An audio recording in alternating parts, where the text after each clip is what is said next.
Hello प्यारे बच्चों, कैसे हैं आप। बहुत बहुत स्वागत है इस प्यारे से स्पेशल से क्लास में। कल हम लोग पढ़े थे UP pre board class 10th के मैथ के कुछ क्वेश्चनों का सॉल्यूशन, जिसमें से कुछ रह गया था, तो उसको आज हम लोग देखेंगे।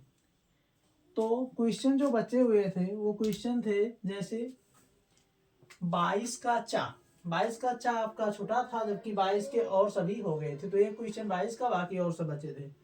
तो 22 का चा क्या है, ये जो है प्रायिकता से एक थैले में 10 नींबू की महक वाली तथा 15 संतरे की महक वाली गोलियां हैं। मालिनी बिना थैले में झांके उसमें से एक गोली निकालती है। इसकी क्या प्रायिकता है कि वह निकाली गई गोली संतरे की महक वाली है या नींबू की महक वाली है, इसमें बताना है। मालिनी जो है, तो ये प्रायिकता का क्वेश्चन है। एक थैले में नींबू की महक वाली गोली 10 है, तो ऐसे हम लिख लेंगे। आपका ये क्वेश्चन नंबर 22 का चा है, तो 22 का चा हम डालेंगे। उसके बाद लिखेंगे नींबू की महक वाली गोलियों की संख्या। नींबू की महक वाली गोलियों की संख्या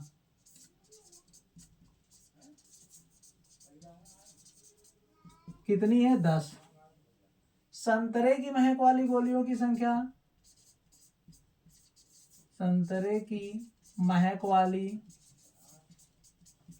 गोलियों की संख्या 15 है। संतरे की महक वाली 15 है और नींबू वाली 10 है। गोलियों की कुल संख्या, गोलियों की कुल संख्या की बात करें, 10 + 15 यानी कुल मिलाकर 25 गोलियां हैं। अब प्रायिकता बताना है। पहला जो बताना है, कह रहा है जब मालिनी बिना झांके जो है, मतलब बिना देखे यादृच्छा वो निकाल रही है, तो इसकी क्या प्रायिकता है कि जो गोलियां हैं वो संतरे की महक वाली हैं। तो संतरे की महक वाली, संतरे की महक वाली गोलियों, संतरे की महक वाली गोली की प्रायिकता की प्रायिकता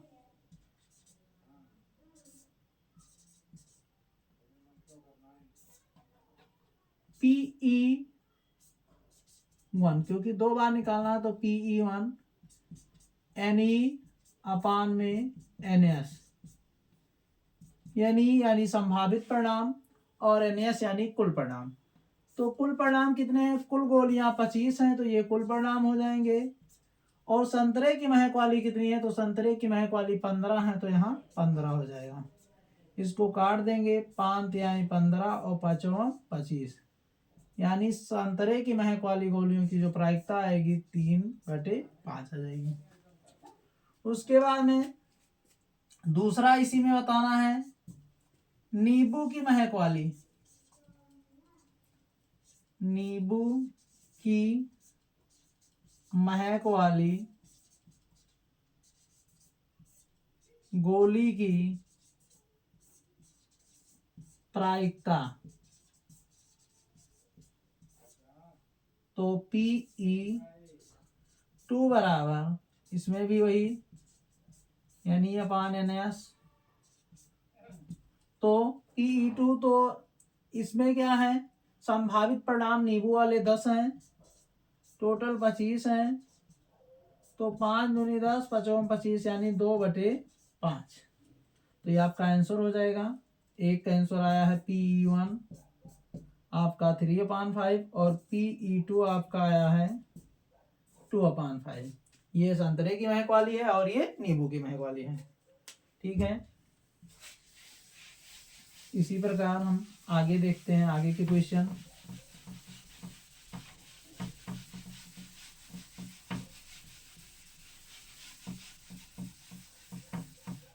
अगला क्वेश्चन आपका है 23 नंबर। 23 नंबर में है, देखिए 23, 24 और 25 जो है इसमें आपको दो दो क्वेश्चन दिए हैं, एक आपको करना है एक नहीं करना है, लेकिन हम लोग यहाँ दोनों सॉल्व करेंगे। पहला है टीवी सेट का निर्माता तीसरे वर्ष में 600 टीवी तथा सातवें वर्ष में 700 टीवी सेटों का उत्पादन करता है। यह मानते हैं कि प्रत्येक उत्पादन में एक समान रूप से एक निश्चित संख्या में वृद्धि होती है। तो ज्ञात कीजिए प्रथम वर्ष में, 10वें वर्ष में तथा प्रथम 7 वर्ष में कुल कितने टीवी सेट का उत्पादन किया गया।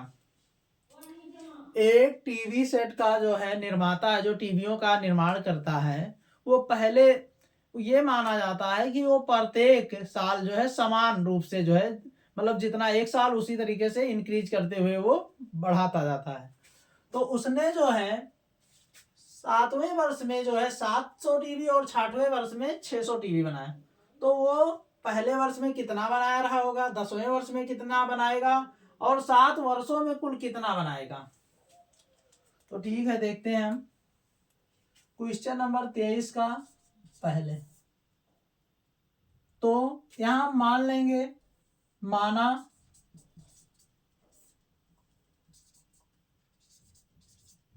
प्रथम वर्ष में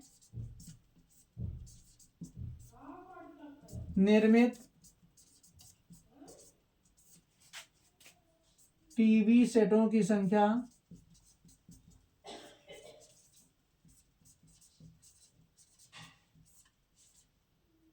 मान लेते हैं ए, क्योंकि प्रथम पद ए मानते हैं और चूंकि समान रूप से वृद्धि हो रहा है तो प्रत्येक वर्ष उत्पादन में एक समान वृद्धि हो रही है, तो यहाँ ये सार्वधातर का कार्य करेगा, यानी समान वृद्धि यानी सार्वधातर क्या हो जाएगा, डी। अब ये कह रहा है तीसरे वर्ष में 600 टीवी बनाता है, यानी A3 बराबर 600। अब A3 को हम लिख सकते हैं A प्लस 2D, ये 600 इसे क्वेश्चन नंबर फर्स्ट मान लेंगे। फिर ये जो है 7वें वर्ष में 700 टीवी बनाता है, 7वें वर्ष में यानी A7 बराबर 700। तो A प्लस 6D, क्योंकि जानते हैं आप लोग फार्मूला आपको बताया गया होगा, पहले से पता होगा कि A7 को A प्लस 6D लिख सकते हैं बराबर 700। ये इक्वेशन नंबर सेकंड हो जाएगा।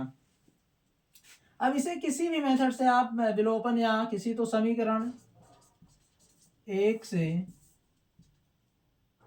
समीकरण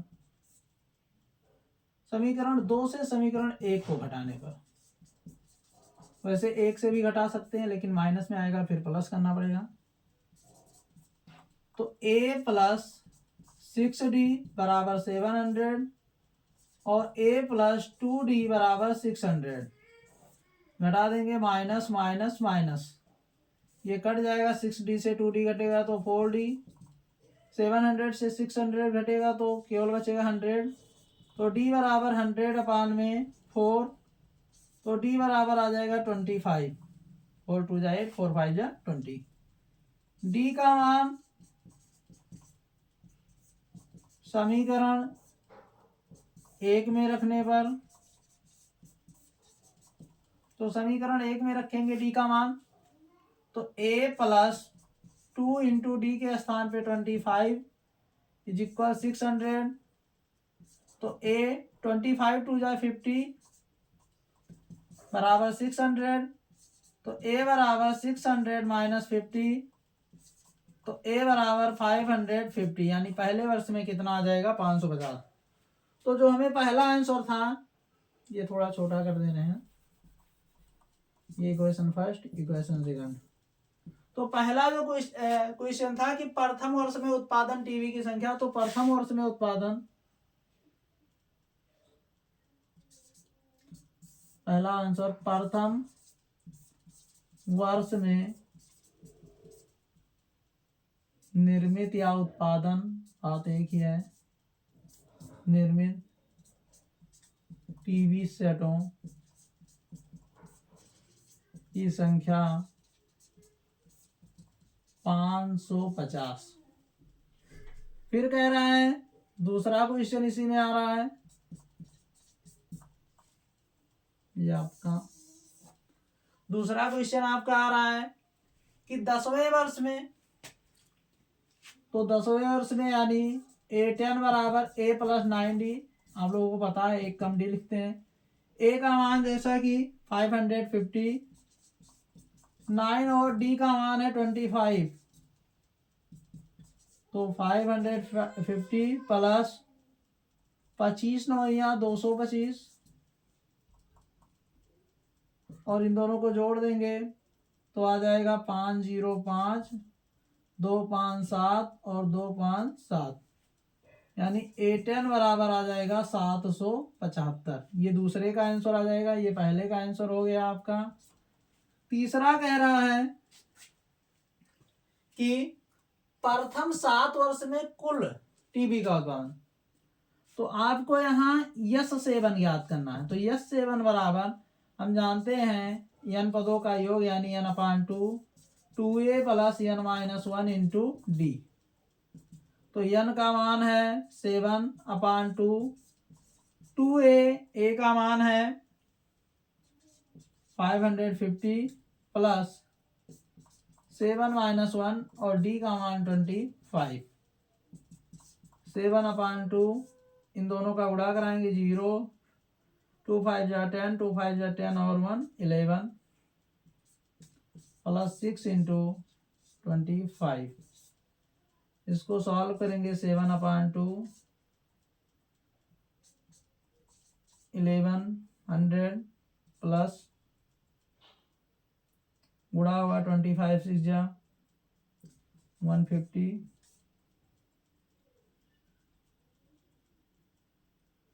इसको हम लिख सकते हैं 7/2, ये हो गया, इंटू इन दोनों को जोड़ दे रहे हैं तो 1100 और 150 यानी 1250 हो जाएगा। 1250 में 2 से हम डिवाइड करेंगे तो 2 छक 12, 2 दूनी 4, 2 पंचे 10। अब इन दोनों का गुणा हो जाएगा तो 7 पचे 35 और 7 दूनी 14, 3 17 और 7 छक 42 1 43, यानी पहले 7 वर्ष में जो है कुल टीबी का जो उत्पादन होगा 4375 होगा। 7 पचे 35, 7 दूनी 14, 3 17, 7 छक 42 1 43। तो हमें 3 आंसर बताने थे प्रथम वर्ष में। तो प्रथम वर्ष में टीबी की संख्या 550, फिर 10वें वर्ष में 775, और प्रथम 7 वर्षों में कुल कितना, ये केवल एक साल का, ये मतलब बता रहा था पहले साल का, ये केवल 10वें साल का बताना था यहाँ पर, लेकिन यहाँ प्रथम 7 वर्षों का मतलब टोटल कितना होगा, तो इसीलिए यहाँ पर प्रथम 7 वर्षों का 4375।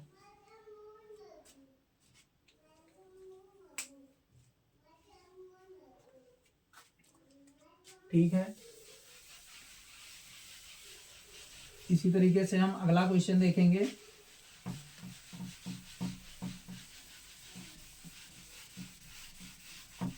आप लोग अपने राय जरूर दीजिए कि आप लोगों को वीडियो कैसा लग रहा है, क्या मतलब जो है जो भी, और चैनल को ज़्यादा से ज़्यादा सब्सक्राइब कीजिए और शेयर कीजिए। अगला क्वेश्चन आपका है जो इसका अथवा है, 23 का अथवा जो क्वेश्चन है, 2 अंकों की एक संख्या में दहाई का अंक इकाई के अंक का तिगुना है। यदि संख्या में 54 घटाएं तो अंक पलट जाते हैं, संख्या ज्ञात कीजिए। समझिए, जब इस तरीके के क्वेश्चन आते हैं तो पहले हमें उसको समझना चाहिए कह क्या रहा है। कह रहा है पहला संख्या है 2 अंकों की एक संख्या में दहाई का अंक इकाई का, 2 अंकों की संख्या मतलब उसमें 2 हैं, चाहे 1 2 हो या कुछ भी हो, मतलब ये 2 अंक है, एक ये। तो कह रहा है जो दहाई का अंक है, दहाई यानी ये इकाई और ये दहाई, तो कह रहा है दहाई का जो अंक है वो इकाई के अंक का 3 गुना है। 2 अंकों की एक संख्या में दहाई का अंक इकाई के अंक का 3 गुना है, तिगुना है यानी 3 गुना है। तो समझिए, जब आप क्वेश्चन समझ जाएंगे तो क्वेश्चन समझने के बाद में आपको आंसर आसानी से आ जाएगा। जब आप समझ गए कि दहाई का अंक जो है इकाई का 3 गुना है, यानी पहले हमें किसे ढूंढना है, इकाई को, क्योंकि दहाई इकाई पे डिपेंड करता है। तो माना इकाई का अंक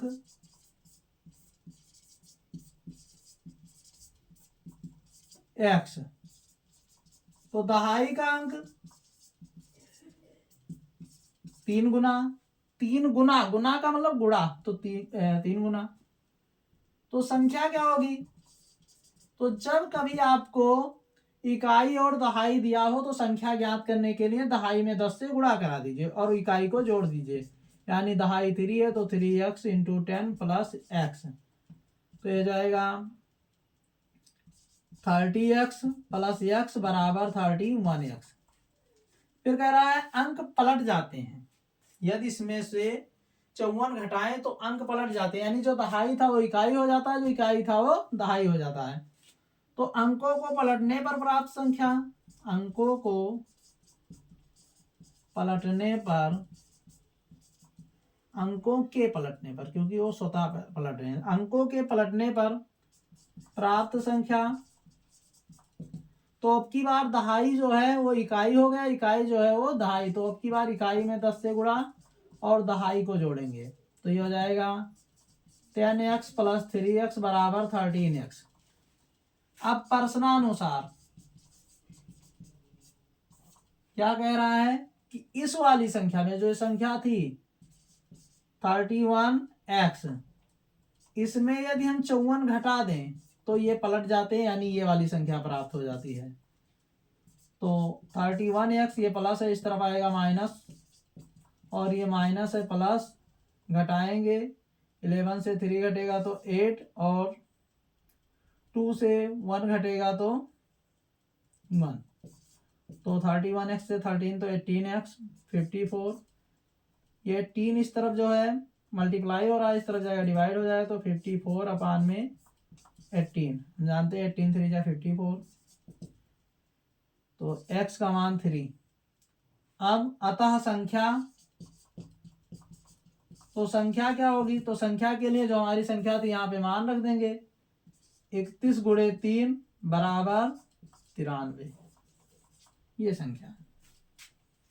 इसको हम देखना चाहें ये सही है या नहीं सही है, तो जैसा वो कह रहा था 93 से 54 को हम घटा देते हैं, तो जब 93 से हम 54 घटाएंगे तो 13 से 4 घटेगा, क्या बचेगा 9, और यहाँ बचेगा 4, तो 8 से 5 घटेगा 3, तो 93 का 39, यानी इनके अंक क्या हुए? पलट गए, जो यहाँ था वो यहाँ आ गया और जो यहाँ था वो यहाँ चला गया।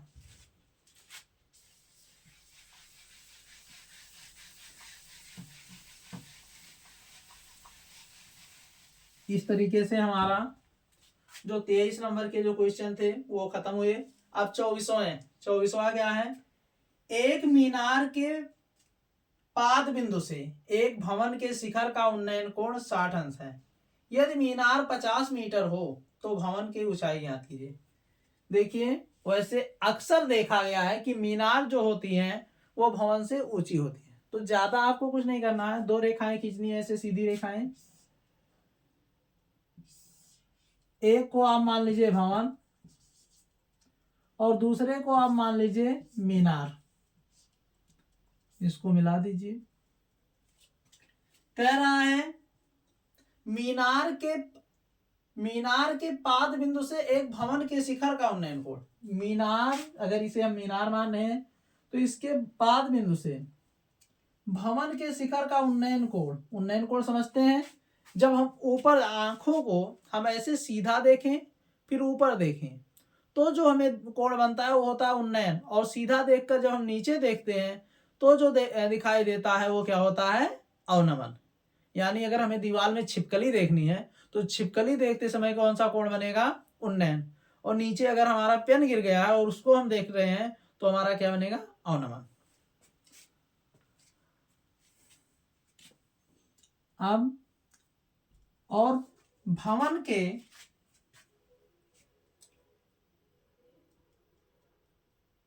एक मीनार के पास के बिंदु से एक भवन के शिखर का उन्नयन कोण 60 अंश। यदि मीनार की ऊंचाई 50 मीटर हो तो भवन की ऊंचाई ज्ञात कीजिए। यहाँ पे थोड़ा सा मिस्टेक है, यहां से मीनार के एक मीनार के पाद बिंदु से एक भवन के शिखर का उन्नयन कोण तथा मीनार की ऊंचाई 50 मीटर हो तो भवन की ऊंचाई ज्ञात कीजिए। यहाँ पे क्वेश्चन थोड़ा लिखने में मिस्टेक हो गया है। क्वेश्चन कुछ इस प्रकार है, एक मीनार के पाद बिंदु से एक भवन के शिखर का उन्नयन कोण 30 अंश, ये क्या होगा 30 होगा, और भवन के पाद से मीनार के शीर्ष का उन्नयन कोण 60 अंश है, ऐसा है। अब कह रहा है यदि मीनार 50 मीटर ऊंची हो, मीनार क्या है 50 मीटर ऊंची है, तो भवन की ऊंचाई ज्ञात कीजिए। तो माना भवन की ऊंचाई क्या है h है, माना भवन की ऊंचाई x,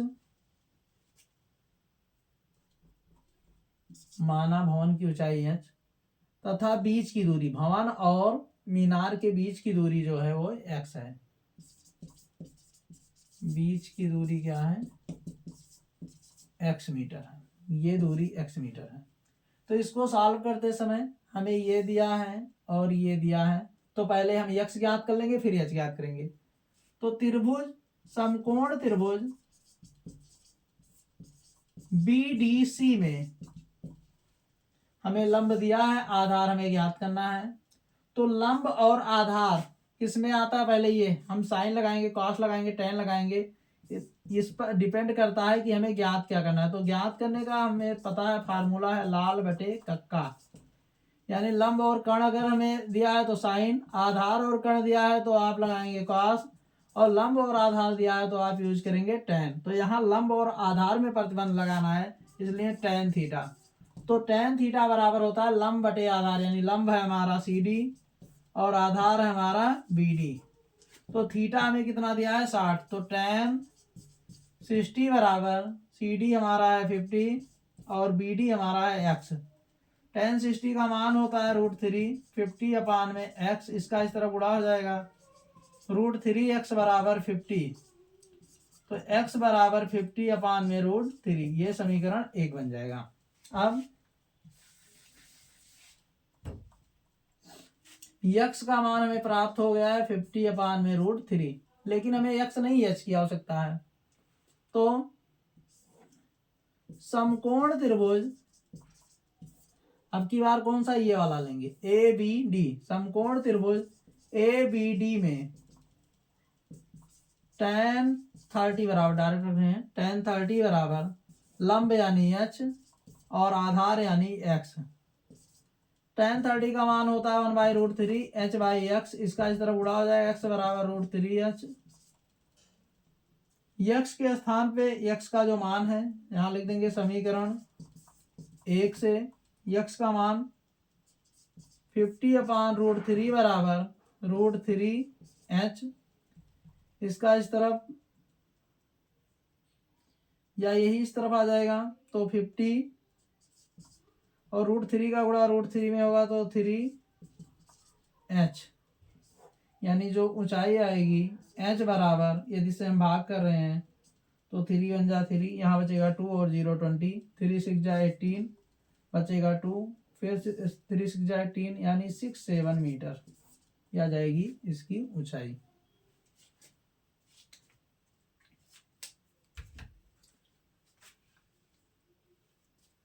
आप लोग कमेंट जरूर कीजिए और बताइए आप लोगों को वीडियो कैसा लगा।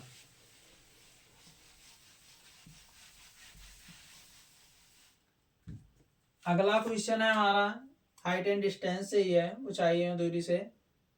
इसका अथवा है, कह रहा है एक 80 मीटर सड़क के दोनों ओर समान लंबाई के खंभे लगे हुए हैं।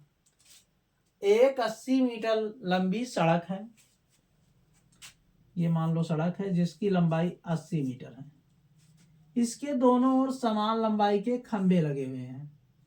समान लंबाई के आप लोग अक्सर देखते होंगे कि जो सड़क के किनारे जो खंभे लगे होते हैं उनकी ऊंचाइयां लगभग समान होती हैं। तो वही चीज है कि समान लंबाई के AB और ये CD।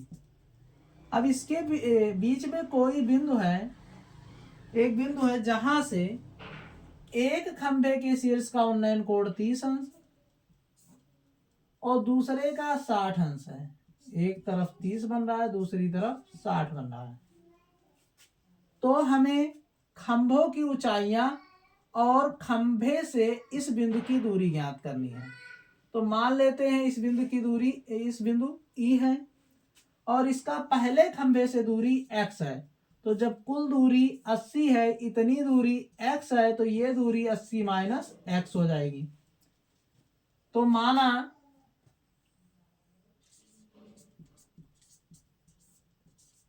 खंभों की ऊंचाइयां या खंभों की ऊंचाई, क्योंकि जो एक की होगी वही दूसरे की होगी, h मीटर, यानी ये भी h, ये भी h। पहले खंभे से बिंदु की दूरी,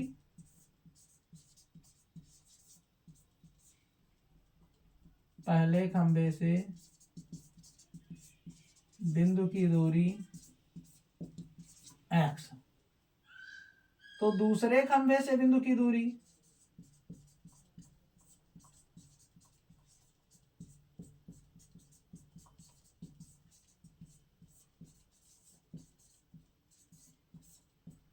दूसरे खंभे से बिंदु की दूरी क्या हो जाएगी, 80 माइनस x। अब पहले इस वाले से समकोण त्रिभुज ABE में आपको ये थीटा दिया, ये लंब और ये आधार, फिर tan ही लगेगा। tan थीटा बराबर लंब बटे आधार यानी h/x, सीधा थीटा का मान रख दे रहे हैं। tan 60 बराबर h/x, tan 60 का मान √3 h/x, इसका इस तरह गुणा हो जाएगा √3x बराबर h/,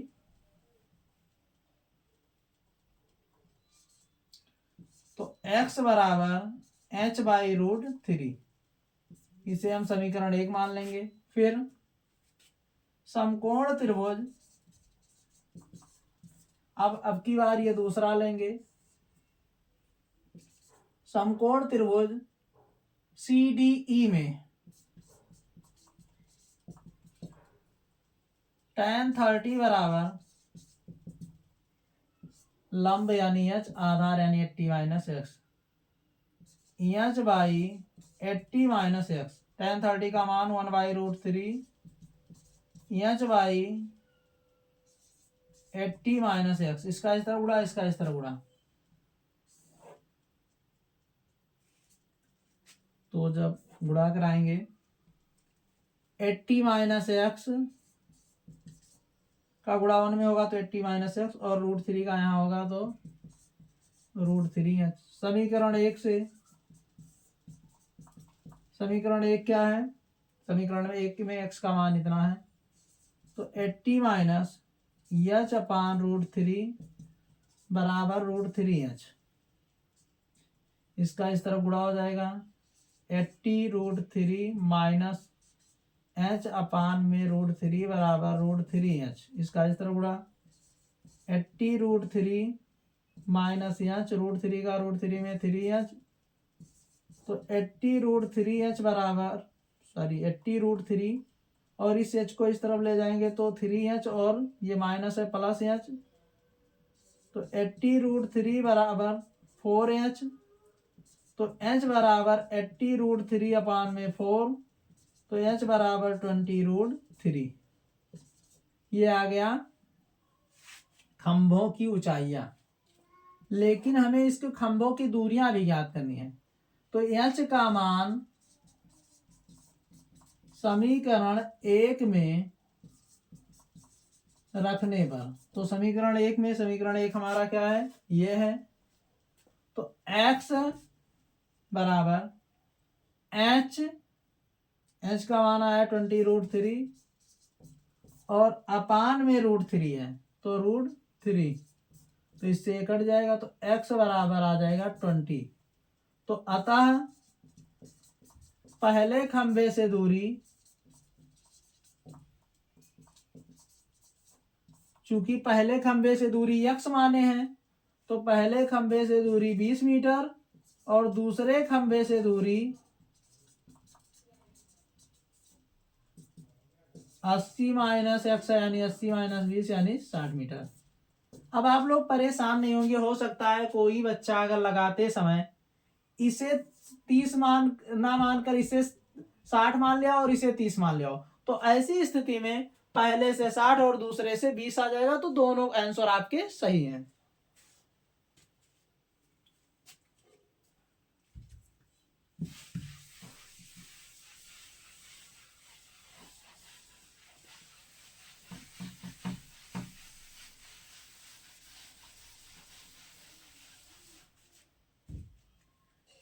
देखिए अगला क्वेश्चन जो है आपका 25वां है। कह रहा है ऊंचाई 2.4 सेमी और व्यास 1.4 सेमी वाले एक ठोस बेलन में से इसी ऊंचाई और इसी व्यास वाला एक शंक्वाकार खोल काट लिया जाता है। मतलब एक बेलन है,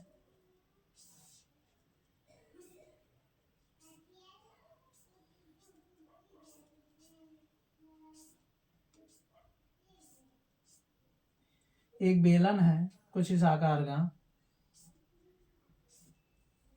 इसमें कह रहा है इसका ऊंचाई 2.4 सेमी है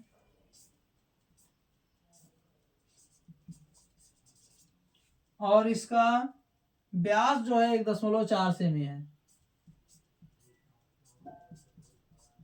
1.4 सेमी है। इसमें कह रहा है इसी ऊंचाई का एक शंक्वाकार खोल काट लिया जाता है। क्या किया जा रहा है इसमें, इसी ऊंचाई का एक शंक्वाकार खोल कुछ इस प्रकार काट लिया जाता है, मतलब यहाँ पे एक शंकु बना दिया जाता है। तो अब कह रहा है शेष बचे ठोस का निकटतम वर्ग सेमी में पृष्ठीय क्षेत्रफल ज्ञात कीजिए। इसको काट कर अगर हम निकाल दे रहे हैं तो जो बच रहा है उसका हमें पृष्ठीय क्षेत्रफल ज्ञात करना है। अब एक चीज आप समझिए, हमें यह लग रहा है कि पृष्ठीय क्षेत्रफल घट रहा है, लेकिन यहाँ पर पृष्ठीय क्षेत्रफल बढ़ रहा है। कैसे बढ़ रहा है आप समझिए। जैसे मेरे पास बेलन तो नहीं है, आप इससे समझ सकते हैं। जैसे ये एलईडी का बॉक्स है, अब ये बेलन मान लीजिए, ये बेलन है, तो इसका अगर हमें संपूर्ण पृष्ठीय क्षेत्रफल याद करना है, पहले हम समझ लेते हैं संपूर्ण पृष्ठीय और वक्र पृष्ठीय क्या होता है। वक्र पृष्ठ मतलब ये वाला जो है केवल पृष्ठ अगर लिया जा रहा है तो ये वक्र पृष्ठ है। संपूर्ण पृष्ठ यानी ये वाला पृष्ठ और इसके इस तरफ वाला और इस तरफ वाला, ये दोनों पृष्ठ अगर जो ले लिया गया तो ये हो जाता है संपूर्ण पृष्ठ। तो कह रहा है इसको काट लिया जा रहा है, एक तरफ से काटा जा रहा है और उसके बाद में जो है आपको इसका जो है संपूर्ण पृष्ठीय क्षेत्रफल ज्ञात करना है। तो आप समझिए, मान लो हम इसको काट दें, काटने का मतलब इसको ऐसे कर दें तो एक तरफ का ये कट गया, यानी अगर हमें संपूर्ण ज्ञात करना है तो ये वक्र और ये मतलब इस तरफ से जो है इतना कम हो गया। लेकिन एक चीज ध्यान दीजिएगा कि इधर से इतना तो कम हो गया ये वाला, लेकिन इसके अंदर वाला पृष्ठ क्या हुआ, बढ़ गया। यानी कम नहीं हुआ, बढ़ भी गया। कम कितना हुआ, केवल इसके जो आधार का क्षेत्रफल है। तो ठीक इसी तरीके से हम लगाएंगे, आधार का व्यास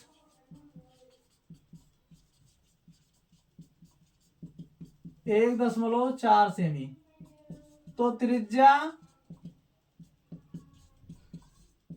0.7 सेमी, ऊंचाई 2.4 सेमी। अब ये आपका बेलन की ऊंचाई है और यही आपका शंकु की भी ऊंचाई है, क्योंकि दोनों ऊंचाइयां क्या है, समान है। तो यदि हमें इसका संपूर्ण पृष्ठीय क्षेत्रफल ज्ञात करना है तो बेलन का वक्र पृष्ठ प्लस इस तरफ के आधार का क्षेत्रफल और साथ ही साथ अंदर जो है शंक्वाकार भाग मिल गया तो शंकु का वक्र पृष्ठीय क्षेत्रफल। तो शंकु का वक्र पृष्ठीय क्षेत्रफल ज्ञात करने के लिए फार्मूला हम यूज करते हैं पाई आर एल। तो पाई आर एल यानी एल तिर्यक ऊंचाई, तो यहाँ पे तो आपको आर और एस दिया है, ये आपका आर है और ये आपका एच है, लेकिन आपको एल की जरूरत है। तो एल बराबर हम जानते हैं क्या होता है, H square plus R square. तो एच का मान है 2.4 का स्क्वायर और आर का मान जो आया आपका 0.7 का स्क्वायर। तो 2.4 का अगर हम करते हैं तो 5.76 और 0.7 का तो 0.49। इन दोनों को ऐड करेंगे 9 6 15 के 5 7 4 11 और 1 12 और 5 1 6। इसका स्क्वायर रूट लेंगे तो 2.5 सेमी। यल बराबर आ जाएगा 2.5 सेमी। अब जो है शेष भाग का जो कह रहा है उसके अकॉर्डिंग कि शेष बचे ठोस का निकटतम वर्ग सेमी में पृष्ठीय क्षेत्रफल। तो शेष ठोस का पृष्ठीय क्षेत्रफल बराबर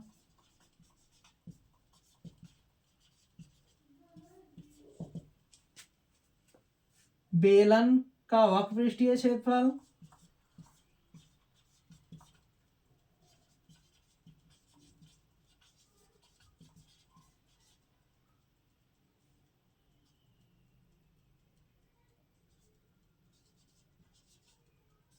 प्लस ये वक्र यानी ऊपर वाला प्लस ये आधार का क्षेत्रफल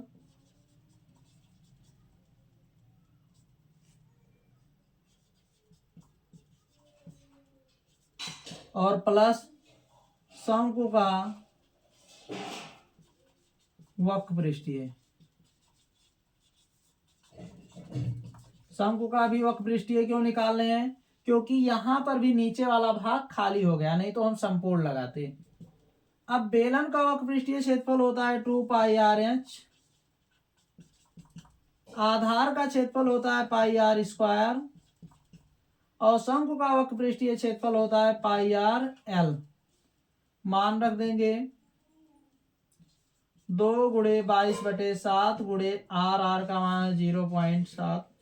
उसके बाद में h का मान है 2.4 प्लस 22/7 r है यानी 0.7 × 0.7 यानी। उसके बाद में पाई है, फिर आपका 22/7 r का मान क्या 0.7 × l का मान है 2.5 या 2.5 जो भी आप कहें। इस 7 से ये 7 कटेगा तो 0.1 आएगा। इस 7 से ये कटेगा तो यहाँ भी 0.1 ही आएगा।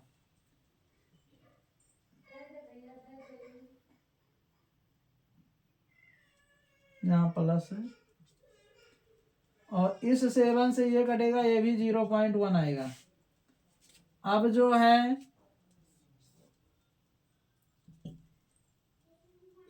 22 दूना 44 या 2 × 22 एकम 22 यानी 2.2 × 2.4 प्लस इसका उड़ा कराएंगे तो 22 एकम 22 यानी 2.2 × 0.7 प्लस इसका कराएंगे तो 2.2 × 2.5। इसका कराएंगे तो 2 22 चौक 88 के 8 हासिल हो जाएगा आपका 8 और 22 दूना 44 44 8 52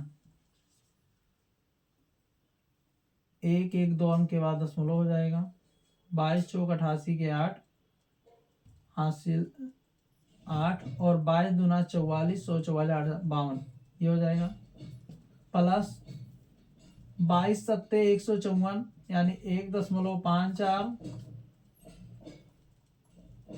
और 22 और 25 का करेंगे 25 दूना 50 के 0 और 25 दूना 50 5 55 1 और 1 2 अंक के बाद में दशमलव। इन दोनों का गुणा कराएंगे 2 8 16 2 दूनी 4 1 5 और 2 पंचे 10 प्लस इन दोनों को जोड़ दे रहे हैं 4 और 0 4 हो जाएगा 5 5 10 हो जाएगा और 5 1 6 1 7 हो जाएगा 7.04 0 5 5 10 और 5 1 6 1 7। इनको जोड़ेंगे तो 6 4 10 और 5 1 6 और 10 7 17। तो जो क्षेत्रफल आएगा 17.60 सेमी स्क्वायर, इतना आ जाएगा। ये आपका आंसर है। इसके बाद में आपका अंतिम है जो इसका अथवा है। कह रहा है एक तंबू है, एक तंबू ऊपर से शंक्वाकार तथा नीचे से लंबवृत्तीय बेलन के रूप का है। तंबू की संपूर्ण ऊंचाई 15 सेमी तथा आधार का व्यास 24 मीटर है। तंबू के बेलनाकार भाग की ऊंचाई 10 मीटर है। तो तंबू बनाने में आवश्यक कैनवास का क्षेत्रफल ज्ञात कीजिए। तंबू आप लोग जानते हैं कुछ इस प्रकार है, नीचे बेलनाकार,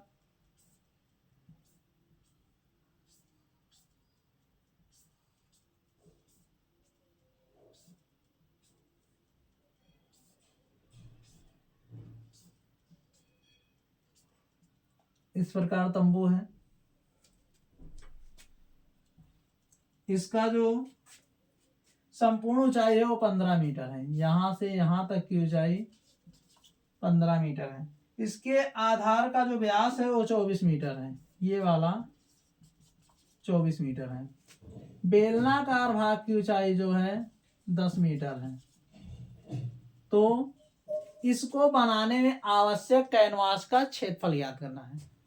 एक कुछ इस आकार का तंबू है जो नीचे से बेलनाकार ऊपर से शंक्वाकार है। कुल ऊंचाई 15 मीटर है और आधार का व्यास 24 मीटर है और जो आपका बेलनाकार है वो 10 मीटर है। तो इसको बनाने में आवश्यक कैनवास, कैनवास मतलब जो टेंट लगता है, टेंट का जो कपड़ा होता है वही आपका क्या है, कैनवास है। तो आधार का व्यास माना, आधार का व्यास 24 मीटर, तो त्रिज्या r बराबर 24/2 बराबर 12 मीटर। कुल ऊंचाई या बेलनाकार भाग की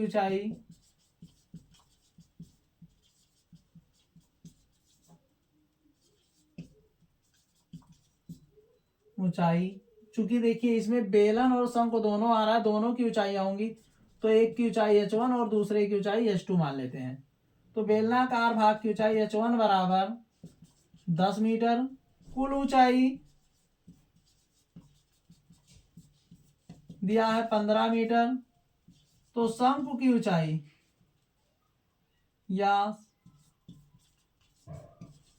शंकु की ऊंचाई कितनी हो जाएगी, कुल ऊंचाई यानी 15 - 10 बराबर 5 मीटर। ये आपका H2 हो गया। अब जो कपड़ा लगता है टेंट का वो इसके बाहर बाहर लगता है, अंदर तो लगता नहीं। यानी अगर हमें कैनवास का क्षेत्रफल ज्ञात करना है तो कैनवास का क्षेत्रफल यानी जो है इस बेलन का वक्र पृष्ठीय क्षेत्रफल और साथ ही साथ शंकु का वक्र पृष्ठीय क्षेत्रफल। तो जब हम शंकु का वक्र पृष्ठीय क्षेत्रफल ज्ञात करना होगा तो फिर हमें त्रिज्यक ऊंचाई की जरूरत होगी। तो इसलिए हम यल ज्ञात करेंगे। तो यल बराबर h स्क्वायर, तो h मतलब शंकु वाली ऊंचाई यानी h2 का स्क्वायर, और चूंकि त्रिज्याएं दोनों की समान है इसलिए यहाँ पे r स्क्वायर।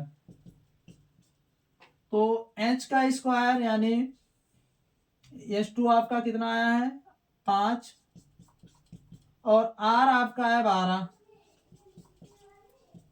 तो 5 का 25 और 12 का 44, 144 यानी 169। तो यल का मान आ जाएगा 13। अब आवश्यक कैनवास का क्षेत्रफल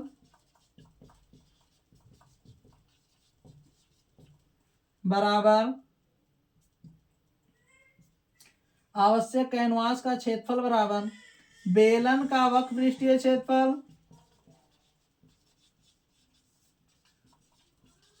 प्लस शंकु का वक्र पृष्ठीय क्षेत्रफल। तो बेलन का वक्र पृष्ठीय क्षेत्रफल क्या होता है बच्चों, बेलन का वक्र पृष्ठीय क्षेत्रफल यानी 2 पाई r h और समकोणार्क पृष्ठीय क्षेत्रफल यानी पाई आर एल मान रख देंगे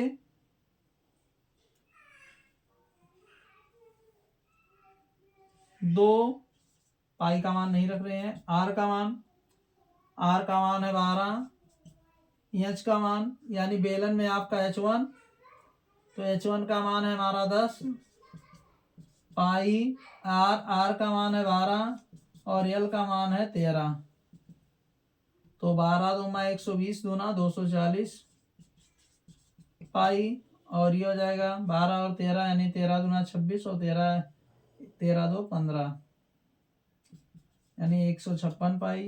कुल मिला के आ जाएगा 6, 5, 4, 9 और 2, 1, 3, 396 पाई सेमी स्क्वायर।